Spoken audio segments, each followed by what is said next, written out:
everyone. This is Chloe Cooley, and welcome back to What's Happening. We're a radio talk show where I bring on different guests every week, and we discuss politics, news, and current events. What's Happening streams live on WLJS every Tuesday from 8 to 9 a.m. and is also posted on Spotify and YouTube after the stream. So just a small note from me, your host. We did have some technical difficulties right here at the beginning, so I'm just going to do a small introduction to our guest today, which is Dr. Nam. And I'm just going to tell you a little bit about him. So he is from Seoul, South Korea. He did his undergrad at a university there. He got his PhD in political science from the University of Iowa. He did his time in the South Korean military, which we talk about in this episode. And at JSU, he teaches about international conflicts, foreign policy, and international organizations. And he has a lot of information and a lot of sources published about the U.S. arms exports and things like that and the international arms transfers. So that is really, really interesting, and that is what we're going to get into on this episode. So right when this little segment starts, that is what he is talking about. He's talking about his education and what drove him to study that, and how he thinks that by studying these conflicts that politicians can kind of change the way things are going. So yeah, just know that whenever we jump right in, that's the context of what we're talking about. So yeah, here we go. Politicians can provide some kind of ways to solve those issues, and why and how religion can support to solve those issues. But I couldn't really find out any kind of answers until I got back from military service, because after freshman year I had to join the military because it's mandatory for all Korean men. So during the military times I had a lot of good experiences that actually had a huge influence on my decision in my future careers that had actually led me to become a professor here at JSU. Yeah, that's a lot. I cannot imagine what it was like to grow up in Seoul. Like I mentioned in the last episode, I grew up from a very small town. I think it has only 8,000 people. And do you know what like the population of Seoul is? Do you have like a guess? Yeah, I think it's let me see. It's like almost 10 million. Yeah, that's crazy. It is. I could not imagine. And like in my research, I've been looking at all these videos and pictures, and it just looks like a magical place to. So, what would you say? Like, is the schools in South Korea, is it similar to kind of the schools in America, do you think, or is it different in what ways? You mean in terms of university or like school? Younger school, like your elementary and middle and high school?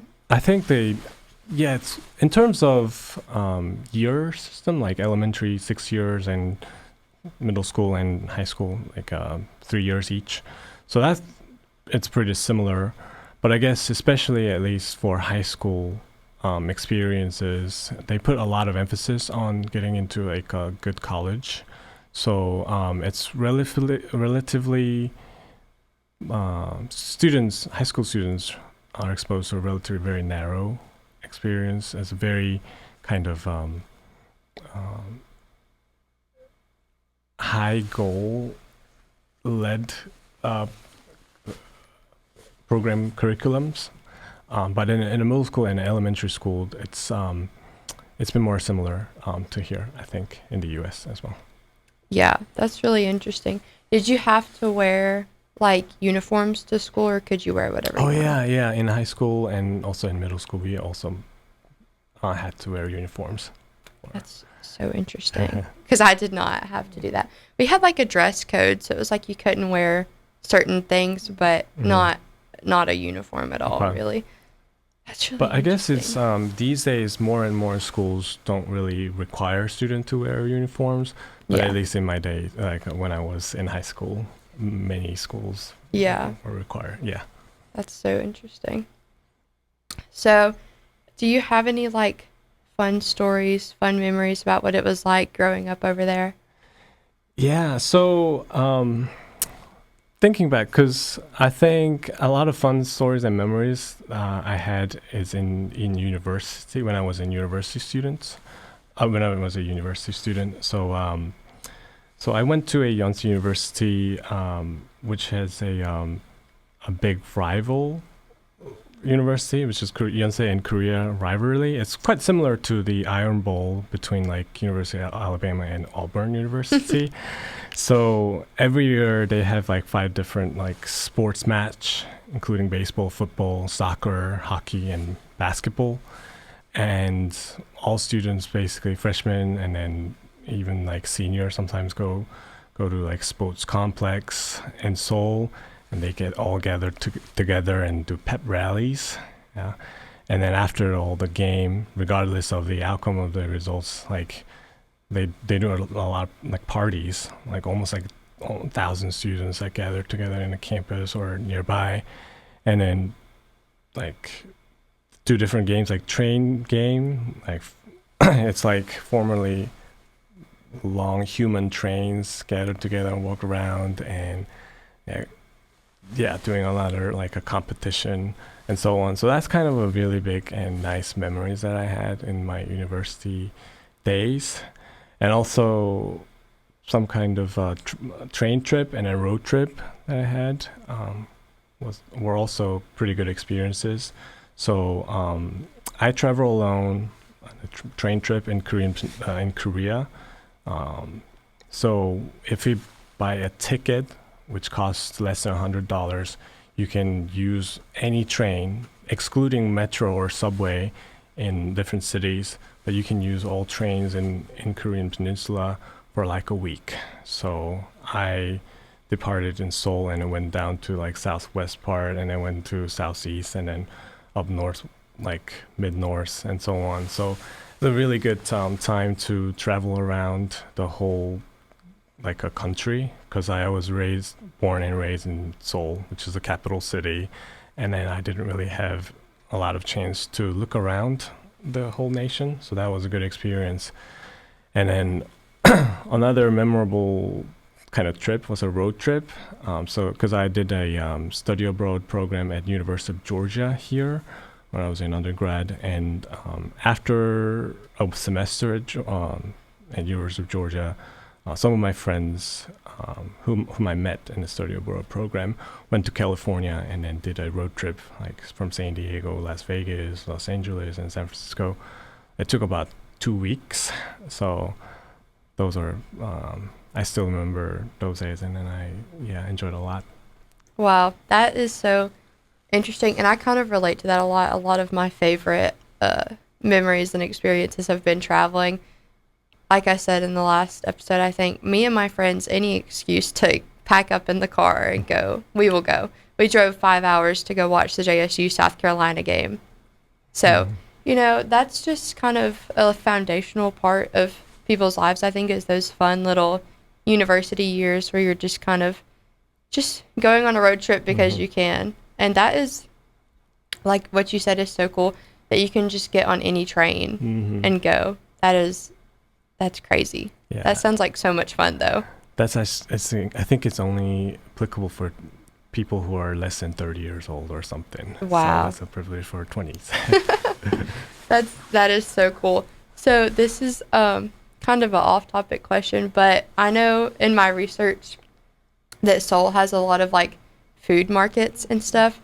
Was that a thing when you were young? Did you go to those types of places, like the street food vendors and all that? Yeah, I don't really have to go too far because it's always there nearby. Like when any area or region in the city, like I can find out street vendors or like street food.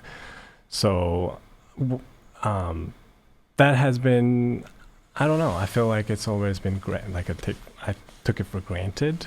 But what I realized is that a lot of those street foods now become available in a lot of like U.S. Grocery market as well, like in Trader Joe's and even Walmart. They have some kind of street food from Korea. So that's something I found pretty interesting. So. Wow. I love Korean food, so it's on my bucket list to go to South Korea and go to some of the markets, because especially in my research for this, watching a bunch of videos, it just made me want to go even more because all the food looks so good. And that's not really something that we have too much here. Like like you said, you can get it in like the grocery stores and stuff, but food markets are not a very common thing, at least here. in Jacksonville, Alabama, maybe in like New York for sure. But that's so interesting. Also, so something that me and you kind of talked about before is that Korea, the culture of Korea has kind of become a big thing. But you said it was not like that when you were a kid growing up. So why do you think it's like so popular now, like the culture that's over there? Yeah, so that's a great question, and yeah, you had a good point because like in late '90s or even early like 2000, people didn't really know much about like Korean culture, and then some like most of the cases they don't even recognize where Korea is, or most of them they know, oh, are you from North Korea? And then I jokingly said like, yes, I am, and then there are people like shocked and not really, and then I told them like, it's just a joke. But now it's become more popular. I think a lot of factors is from like the spread of K-pop, and there are some reasons behind that. The first is that Korean entertainment or music industry invested a lot to spread the culture or their music in worldwide and or to foreign country, mainly because Korea has such a small music kind of industry in terms of population. So people or the music industry always try to find out a bigger market, like in Japan or the United States. So to make it possible to achieve that goal, they use kind of accept a lot of different types of cultures, including like US pop music or hip hop music, and interpret it in a different way, like in Korean way as well. But also they try to merge some of the successful Japanese idol system, which it's already been pretty successful in at least like Asia region in 80s or 90s.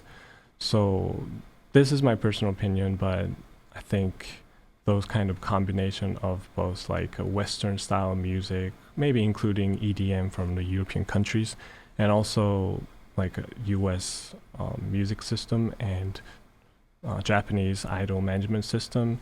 I think Korea has been pretty successfully merged all those together to make a new genre of a K-pop culture. But also, they didn't really just copy all of those, but instead they find a noble way to spread and advertise them more like efficient way, like using a lot of social media like YouTube or like TikTok, that and a lot of K-pop group members use those measures, and that actually one of the critical factors that made the Korean pop culture become so famous, not just in Korea or the US or Japan, but also worldwide. Yeah, it's very famous. It's something that I did not really know about, I would say, until the last couple of years. But this is just a funny little story. It's always a family ritual of ours to watch the New Year's Rockin' Eve show that they do in New York City. We always watch that together. And a few years ago, BTS was like the headliners for that. And my dad was like, who are these people? Oh no. Like, not to call out my dad, but it's just not his type of thing. But it has become so popular with like my age people and younger. They are so famous that it's like probably unimaginable. And it's not, like you said, not just in Korea or Asia. They're very famous over here. Most of, like, I even looked up a lot of the bands like BTS and Twice. Like, a lot of their shows are more so in America because they have such a big fan base. That's kind of crazy for sure. I still remember that because like BTS, I think the boy group has launched about 10 years ago or something. And I was already like in grad school in the US after they launched their the boy band, and it was my academic advisor who asked me about, do you know BTS? And I was like, who's BTS? And I had to look it up, and then he said, like, the Korean boy band or not. So I didn't really. That's the last thing that I expected. My advisor, who is from here, from the U.S., said that, "Do you know about Korean boy band?" So that's kind of an interesting experience that I can remember. Yeah, and even last year, at Coachella, which is Mm. like the biggest, I think it's still the biggest music festival in America. Um, Twice, which is a girl K-pop band, they were one of the headliners for that too, and that's just kind of crazy how far it has spread that they are coming to what is the biggest music festival in all of America, and it's also like live streamed and like so many people were watching. So that's kind of it's very crazy how that has Mm-hmm. happened. Yeah. And I also think that Korea is so prevalent in fashion. They have Mm-hmm. so many like the streetwear fashion is like I love watching those videos of people because they wear outfits that I could probably never pull off, but they're doing something over there with fashion. And that's also I think a part of culture too that is just very interesting. Um, so how like what would you normally wear on a normal day in Korea? Was fashion as big when you were there as it is now? Um, yeah, in general, I think it varies depending on who you are. Like some don't really care much about like their like a fashion style, but some do. And for my case, at least when I go to, campus or when I attend some kind of meeting or when I meet, yeah, then I usually try to wear a little more formal than usual. But when I hang out with friends or whatnot, I just wear, hoodies and shorts. And so I think it depends on who you are and what situation you're in. But I agree that in general, people in Korea are more interested in and then spend more time and I guess, quote unquote, research on how to look better and how do I describe, um, normal and compared to other people, so that's, I think, somewhat related to Korean culture as well. Yeah, like you're a teacher. You've probably had students show up to your class in pajamas. And I'm sure that's probably not a normal thing that you would see in Korea.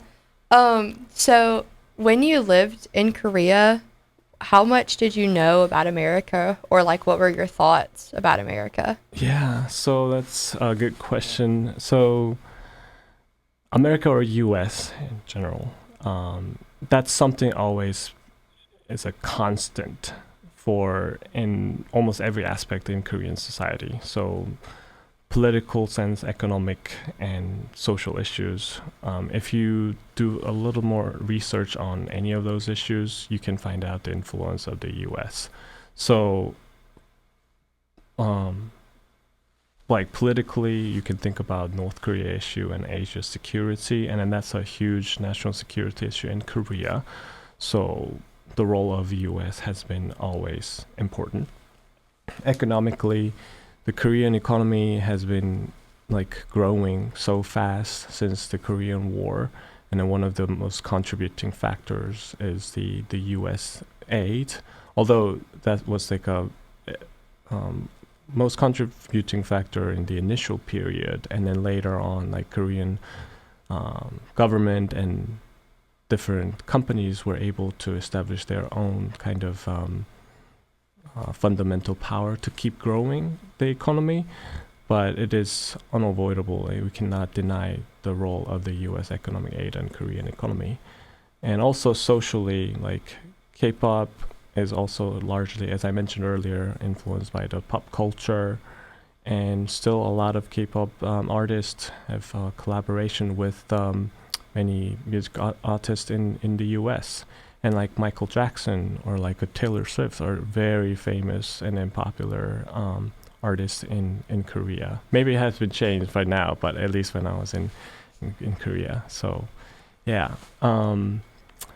And for me, because of these reasons, because the influence of the U.S. is so huge, it's something that I've been always kind of curious about. So why the U.S. has such like a big influence in Korean society and politics, and then why, like, U.S. in general got so much attention in world politics. So that's something I'm kind of always curious about, and I wanted to know more about whether it will last, or it's just like a short period, or maybe post World War II phenomena or not. So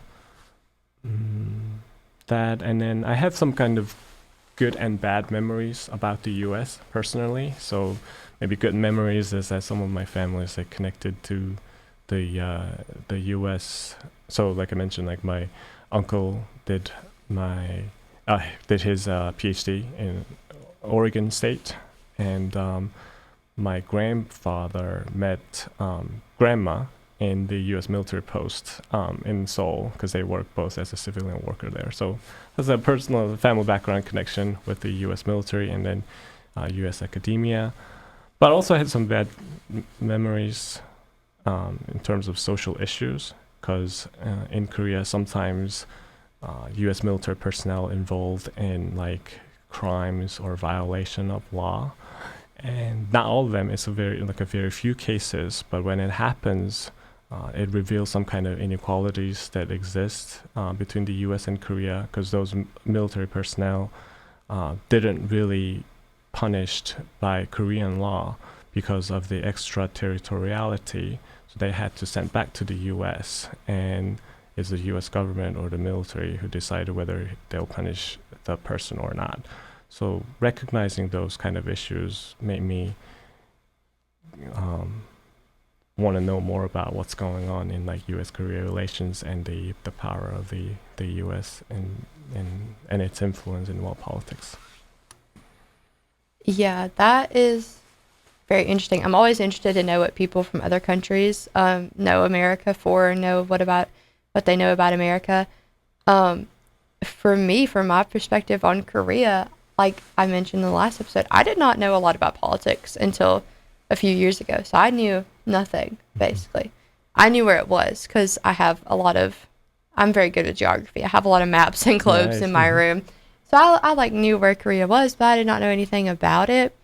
And there is a lot that can be learned about Korea that I think a lot of people don't know, at least the general population, I'd say.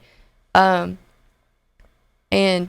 I think what my knowledge of America and Korean relations is like, I took Dr. Owen's, her government's the Middle East class, and hopefully I'll have her on at some point in the future, but she kind of said that for most countries in the world, America is kind of like this fallback.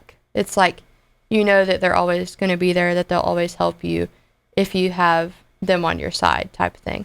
And that is really interesting that, like you mentioned, like the U.S. has helped Korea so much. That's really interesting how that has happened and how that has helped, like you mentioned, the Korean economy. They do that with a lot of countries, I'm sure you know. And we'll kind of get into more of the relations of that later. For right now, I think we're going to take a little break. We're going to run some commercials. And when we come back, we're going to hear a little bit about Dr. Nam's time in the South Korean military. So we'll be back in just a few minutes. Hey listeners, September 28, 2025 will mark 50 years of WLJS 91.9 FM. To celebrate this momentous achievement, alumni students who started it all have set up a fundraiser to raise $50,000 for 50 years. With less than 2 years to achieve this goal, time is a ticking. Consider donating to the fundraiser to continue supporting the station for decades to come. More information can be found on our website, WLJS919.com. If you're a single man under the age of 35, you'd probably like to know what the ladies are looking for on an online dating site.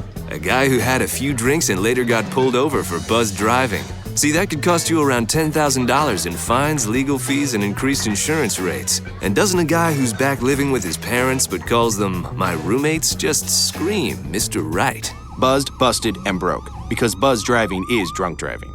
A message from the National Highway Traffic Safety Administration and the Ad Council. Watch out for people riding bikes. It's not just courteous, now it's the law. The new 3 Feet for Safety Act requires that drivers give at least 3 feet of space when passing bicyclists. More and more people are commuting and touring Alabama on bicycles. As the number of cyclists on our roads increases, so does the need for safe driving. So slow down and give cyclists 3 feet of room. Follow the rules of the road and watch out for each other. Learn more at drivesafealabama.org. Sponsored by ALDOT, the Alabama Broadcasters Association, and this station. If you're worried your friend may be struggling, remember, you don't have to be there to be there. You could say, how are you, or get a fake tattoo.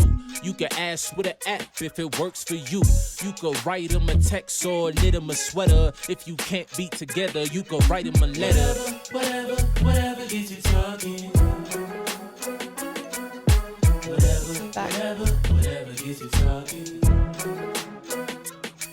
You could chat on the game, kick off your flip-flops. You can ask on your couch while you binge watch.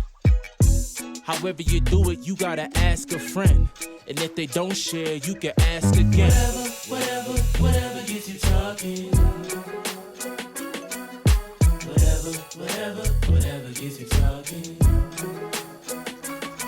Reach out to a friend about their mental health. Learn how you can help at seizetheawkward.org. Brought to you by the Ad Council, American Foundation for Suicide Prevention, and the JED Foundation.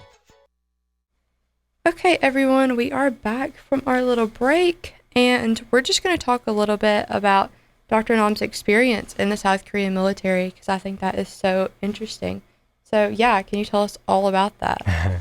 Yeah, so like I mentioned earlier, in my first year in college, I majored in sociology and theology, but I didn't really know how to pursue my career with that major. So I first thought about maybe I should go to law school, or maybe I should take some government official exam, so like including foreign service exam or so. But I couldn't really decide anything, so I just joined the military, because that's, again, mandatory for all Korean men. And a lot of people actually, Korean men, think that 2 years of mandatory service, I guess now it's like 1 year and a 6 months service, could be a waste of time.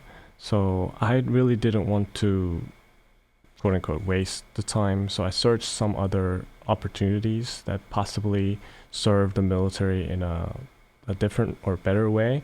And I found that there are some kind of opportunities like KATUSA, which is a Korean augmentation to the U.S. Army, which is those KATUSA members are signed in position in most of the departments in the 8th U.S. military in Korea. So I applied for that, which it required for a TOEFL, or test of English as a foreign language score. So I gained enough score to apply for that, but I didn't really get that position because I had to draw lots for that one. So the next one was the interpreter and translator at the Republic of Korea Army. So I applied for that. I had to take the test, like English to Korean, Korean to English, like interpretation test, and I was able to get it. So as a Korean Army sergeant, I stationed in the Republic of Korea, United States Combined Forces Command, which is a headquarter commanding Republic of Korea Armed Forces and U.S. Forces Korea, and that headquarters will have the authority to command in wartime operations and other great opportunities to serve as a sergeant in that headquarters and participate in a lot of joint military exercises like war game or like a key resolve exercises, which is basically a command post training that like practices the military's like wartime support, mutual logistic support, mobilization, and rear area command duties, and so on. So that kind of all experiences was completely new to me, and then I didn't expect that it's coming in my military service. That almost like opened my eyes to see how to see the world, because there are some good and bad, I should admit, because the living in a very disciplined way under like huge regulations and military hierarchy was such a struggle for me at first, but I was able to accept and see the benefits of living a disciplined way of life. So even after I discharged, I got up early or started working out and cleaned my bed. Those are something that I learned from my military experiences. And also I started to see like military service members in a different way, a more respectful way, because previously I didn't really pay attention to them much, but after serving in the military, I found that's a huge effort for all of their dedication and contribution. Because even though I didn't really go into the war zone, but for other service members who actually participate in a real war, that's just such a big contribution. So again, that changed completely my view in the military and also disciplined way of life. And like I said, it expanded my view in the world, because I used to just focus on Korean politics, about North Korea and like China or Japan or the US, that was all.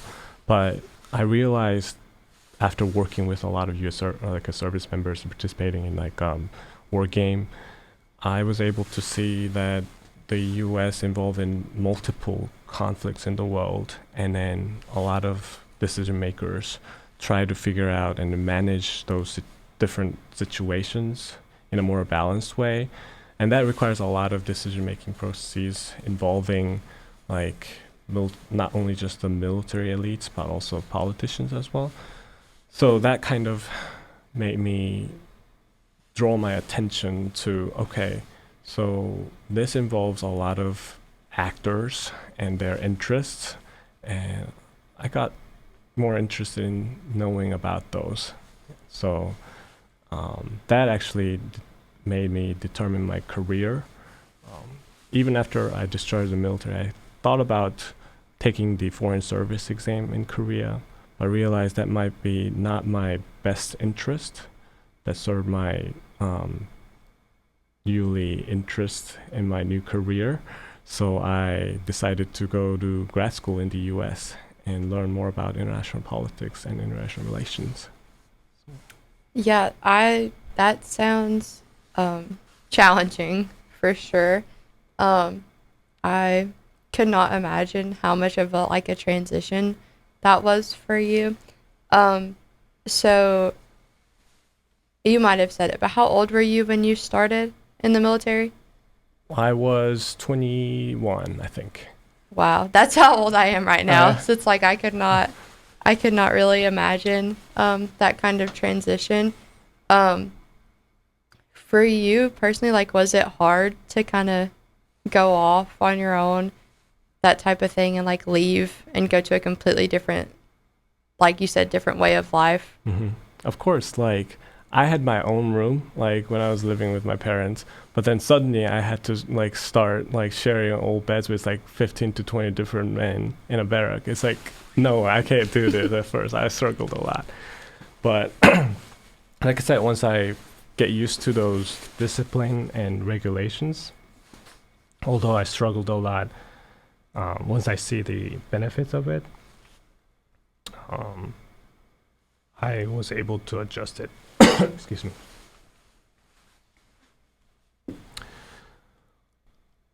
Oh, yeah.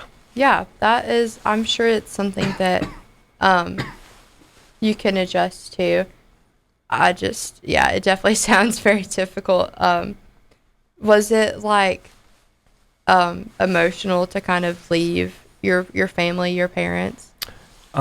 Yes, because my family lives in Seoul, and I attend university and all high school and middle school. I live in Seoul, and all of the schools were in Seoul. So I never really live alone or left my family. So it was kind of emotional. I still remember the days when I joined the boot camp, and then my parents oh, you can do it, and it's a kind of farewell moment. And they said like, oh, it's gonna be only 2 years, it'll be fine. But then I remember my mom told me later that she cried a lot after she got back home. And one interesting thing is like when I got first leave, when I got back to my house, I met family. My mom was really emotional, and then she prepared a lot of food, like full of like table. But then after a couple of more leaves, and then she is not interested anymore for me to, shortly take a rest in my their house. And then one time she said, okay, so you are on leave again, so why don't you just like go out and then have lunch and dinner with your friends and then go back. So I was like, Mom, it's so different from her like a first excitement of welcoming me on my first leave. Yeah, that's how moms are, I think. My mom, whenever she dropped me off at college, she did cry, and like every time I come home now, it's like, what do you want for dinner? Like I get to pick. It's great. So I understand on a different scale, but I understand what you mean. So if you want to shift now, we can kind of talk about your knowledge about the situations that are going on in Asia. So that is, like you said, what you studied, what you learned about. So if you want to just talk about that for just a second. Yeah. So maybe this applies to U.S.-Korea alliance, but also like Asian security in general. One thing that a lot of allies and friends in Asia or East Asia region want from the U.S. is the credibility, because the U.S. has invested a lot of military assets and has provided a lot of aid and support to its allies and friends, and facing like emergence of China and an increasing threat in the region, those allies are expecting the U.S. to keep its role as a good friend of theirs. Okay. So what's interesting that the U.S. Relationship with a lot of Asian countries is that it has a lot of bilateral relations, like for example having mutual defense with Korea and the US, or Japan and the US, or the Taiwan Relations Act and so on. This is somewhat different from like European case, because in many cases it's about like more collective defense like NATO. So that's because the U.S. has such a lot of those like bilateral relationships. So I think personally that's the main reason that a lot of Asian countries still kind of expect to see a continuous contribution and commitment to their national security, or the support from the U.S. And a lot of people think that China is becoming more a threat for a lot of East Asian or Asia countries. But one thing to note is that we should think about the cause of it. Why China has become so hostile to a lot of Asian countries or other neighboring countries is because what they call as 100 years of humiliation. So after the Opium War, China has been invaded by a lot of foreign countries, and then also they didn't really kind of secure their own sovereignty. So I guess China or Chinese government still have that kind of fear that it might happen again. So they want CCP, or the Chinese Communist Party, wants to maintain its stability and its power. So I guess that's the main reason why China has been so hostile and sometimes threatening to other neighboring countries. However, I think that does not mean that they are allowed to use any measures like violent measures or human rights violation and so on to achieve what they want. And I think the U.S. and its allies should warn China about that's not, or at least like point out that it's not right and that shouldn't be done. So I guess what U.S. should do for the security issue in that region is to provide broadly three ways that provide military support, like keeping joint exercises, what the U.S. military does with Korea and other Asian countries. So, and they also have keeping its own military presence in that region might help deter North Korea and Chinese kind of hostile activities. And secondly, they can contribute more democratic and economic support as well. So participating in multilateral forums or keeping like regional initiatives matters too. And lastly, maybe some kind of collaborations in terms of technology, or maybe providing military assets like arms exports, which is different from like a simple military presence or joint exercises, but like providing or augmenting the military capabilities of their allies and friends could help those countries to maintain their own national security more stable on their own.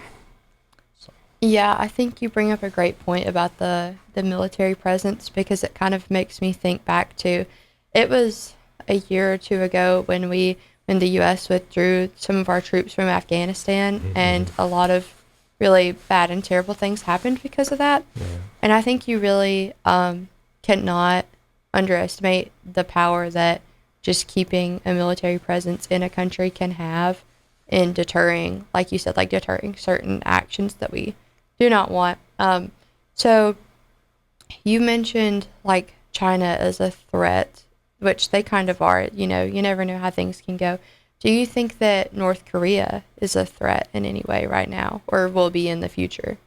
Yeah, so let me clarify. Like, a lot of people consider China as a threat, and to some extent it could possibly be, but I don't think China has always been a threat. But on the other hand, North Korea, it can generally be thought as a threat especially for South Korean security, and also neighboring countries like Taiwan or Japan. So I guess that threat, however, is also highly associated with North Korea's relations with China and Russia. So that's the reason why I think we should look into not just like North Korean relationships, or North Korea or the U.S. relationship, but instead to try to approach it in a more like a broader sense. We should think about what Russia and China, what's the relationship between Russia and China is, and what's the relationship between Russia and Japan. So, and the U.S. and South Korea should be able to find a way to deal with those issues in a multilateral way, and that could be providing a better solutions, I think. Yeah, I think that is a great point, to focus on those connections that countries have, because that really can have a very big impact. So I want to talk a little bit about like technology and like military technology. So I think a lot of people kind of think of Asian countries, I especially think of Japan, as being like so advanced in their technology, just in general. Do you think that like Korea as a whole has a lot of like technological advances that they're making in military terms or in just general terms? Okay. Well, that actually I want to add to our previous topic about like whether North Korea could be a threat or not. I think this is somewhat related to technology as well, because although I mentioned that we should look into China, Russia, Japan, South Korea, North Korea, and the US, but it's still in the East Asia region. But in addition to that, that issue can be connected to like what's happening in other parts of the world, like what's in the Ukraine war. So South Korea, even though they didn't really directly support the Ukraine, but they provided some like ammunitions through the U.S. because the U.S. purchased a lot of ammunition, and then they use those, or at least like fill up what they already fill up the vacancies that happened by providing a lot of U.S. ammunitions to Ukraine. So in that sense, military kind of relationship or military assets can be shared among like allies. And also for North Korea, it is reported that also they exported a lot of ammunition to Russia as well, or tanks or some other weapons. So again, the threat is not just limited, or the threat of North Korea is not just limited to the region itself, but also it can be connected to other conflicts in the world. And in terms of military technology, Korea has been investing a lot of investment for developing its own military capabilities, mainly because of the threat from North Korea.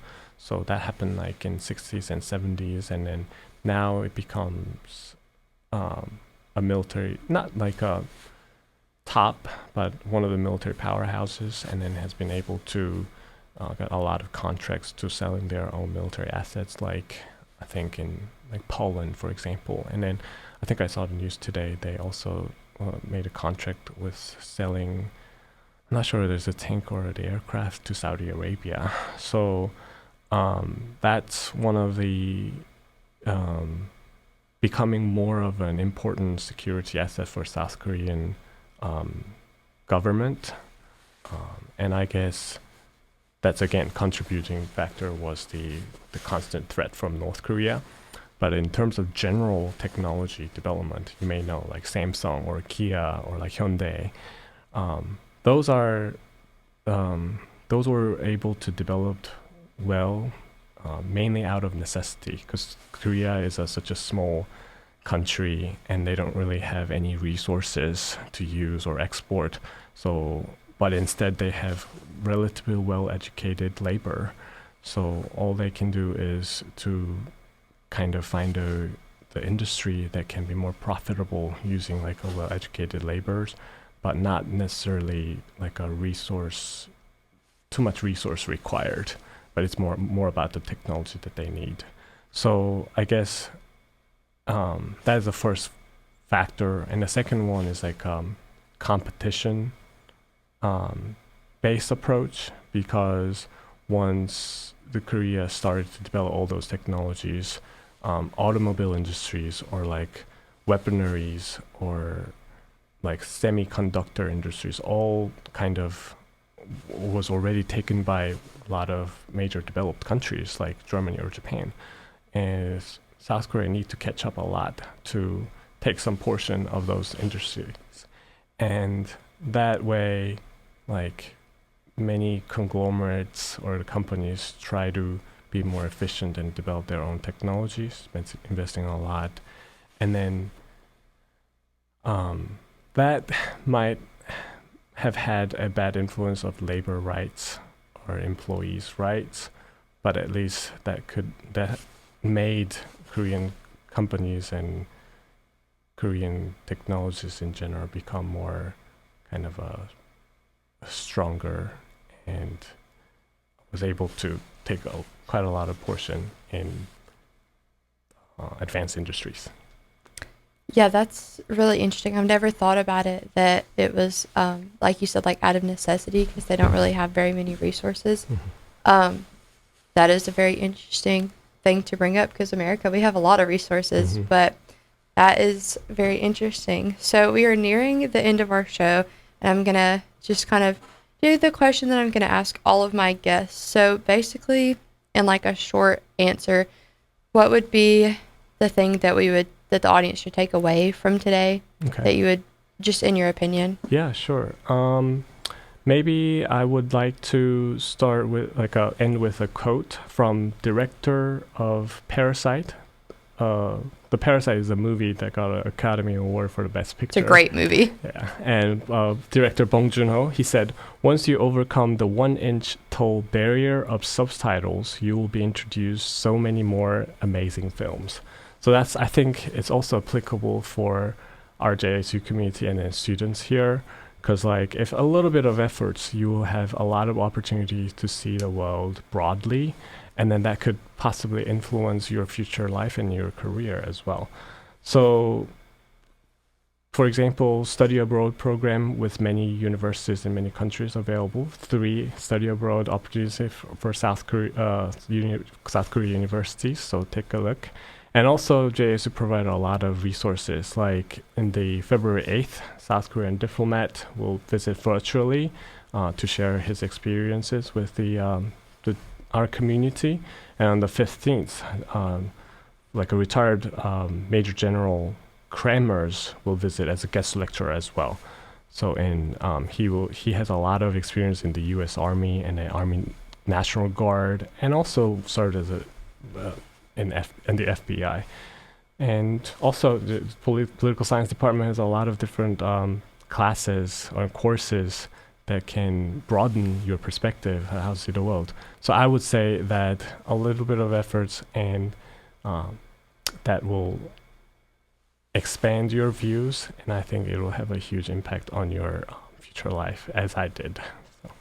Yeah, thank you so much. I definitely agree with that point, and thank you so much to Dr. Nam for coming on. I think we had a really great episode that people can learn a lot from. So yeah, thank you everyone so much for listening. We are going to be done with this episode, but thank you all so much for listening. Be sure to follow on Spotify and YouTube just in case you miss anything. And I do also have an Instagram and a Facebook for the show, just in case you want a little update or some news. Yeah, so thank you all so much for listening, and until next time, this is Chloe Cooley signing off.